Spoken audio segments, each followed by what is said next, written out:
I'm really interested in challenges. I want to play characters that I don't know if I can do. I need to feel that kind of walking on a tightrope. I find that really exciting, and I think that it's the only way that I can keep interested, and therefore I hope an audience can keep interested in the films that I do. Everything you do as an actor ends up taking you somewhere else. I think all of the emotions that you have to go through, whether it's like loving a girl or laughing outrageously at something hilarious, or, you know, everything I've ever done in a film, it requires this getting to some sort of emotional reality that is contrary to the actual setting that you're in. I feel very lucky that I get to play characters that are so complex I can't help but love them because they feel real to me.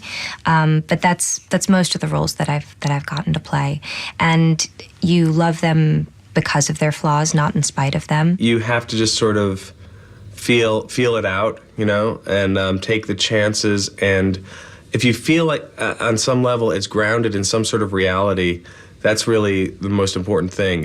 I know that sounds like it might be an oxymoron, you're doing this crazy broad character that's grounded in reality, but it is important to understand where the character's coming from, what his motivations are, you know, whether it's jealousy or, you know, insecurity or whatever it is. And then you just sort of like, you know, go with that and try to play these crazy big moments in some sort of real way. My job is trying to play a character that will convince people that I'm that person.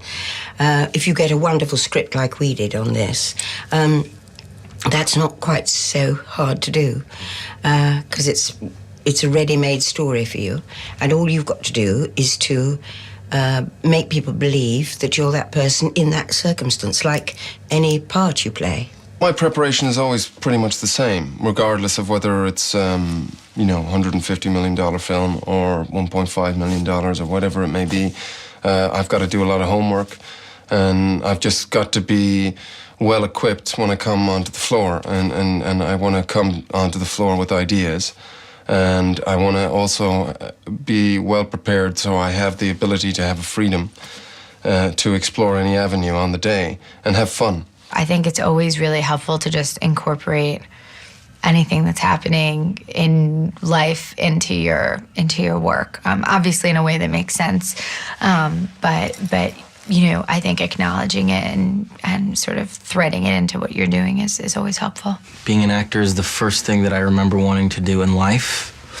I remember at 14, 15 years old, watching some classic films, spending months and months watching all the great classics, all the great performers of the past, and being so incredibly inspired by them and saying to myself, one day I want to come close to doing something that good. So I think that thirst or that drive to just achieve what I believe is something as good as, you know, those heroes that I have is what continues to make me want to do this.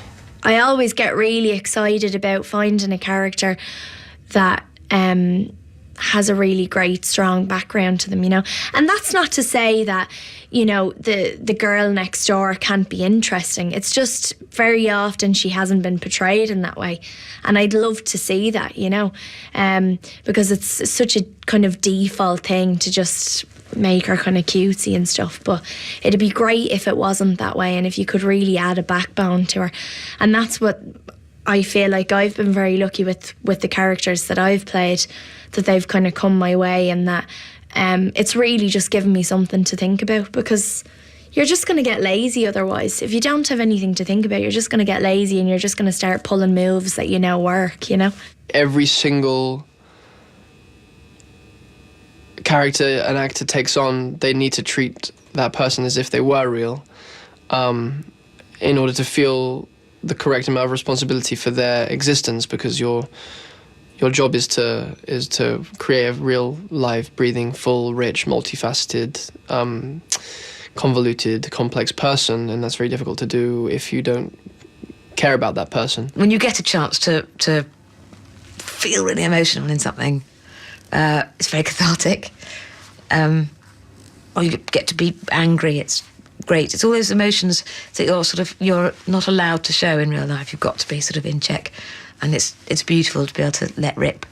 So I like if I can move people or make people laugh or anything. It's a joy. and I don't know.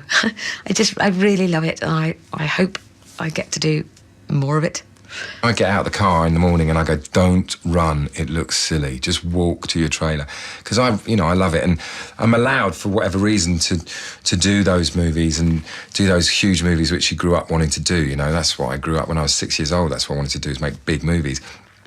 But then I can, go off and make Shifty with Iran Creevy, or Joe Wright's Hannah, and I'm very lucky, because whenever I'm getting slightly frustrated with one medium for whatever reason, I get to go and do something which is the other way, which seems to work really well for me. Action movies are, I think, even more fun to make than to watch for me, because I'm involved in them. So the stuff I learn and the stuff I have to do is just incredible. I could never do it in my real life, because it would never come up to that. But I think, yes, it's wonderful. Our body is a wonderful instrument. We can express so much with the body language, the face expressions, and in so many moments in life, we don't really need to talk. It even exists. There are books about body language, but it's an interesting story. It's an interesting thing to explore as an actor too. I call acting 3D anthropology, or archaeology, in a way that your actors are sort of out there digging away at whatever, sort of in the mine shaft of the collective emotions of human beings across, like, the present and the past and history. And the actors kind of have to bring back their findings and put them in, as it were, the glass case of a motion picture. When I read a script, I'm looking at pretty much two things. One is if the writer thought about the character and that the character could possibly exist outside of the script, as opposed to just being used as a pawn for a story. And then the other thing I look at and wonder is if I could do something with it and bring myself to it and make it something that would be entertaining to perform. Because I suppose that the most entertaining things to perform is probably the most entertaining to watch. In order for me to feel strongly to sign on to something, it's two things. It's what the film represents as a whole, which sometimes changes by the time I see the movie again. I go, oh, it's a different message, but it doesn't matter.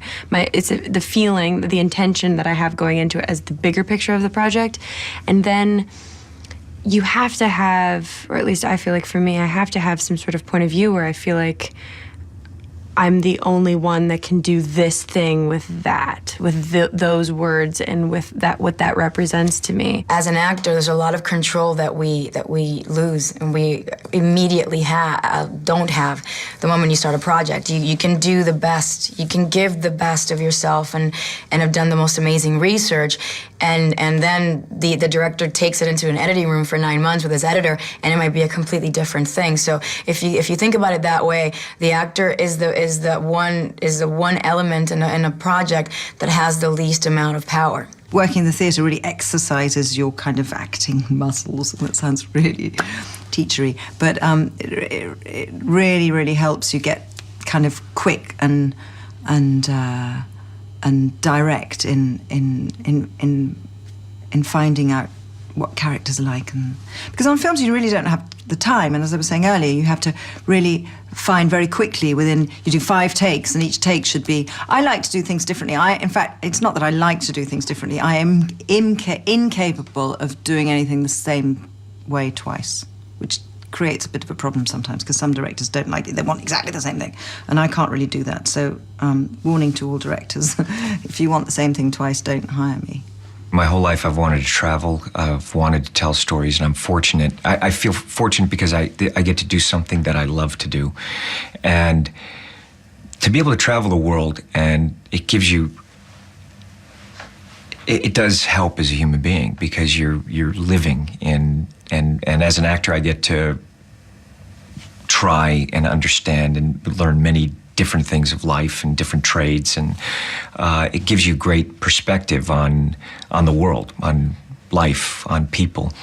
And I don't think you can help but grow as a human being.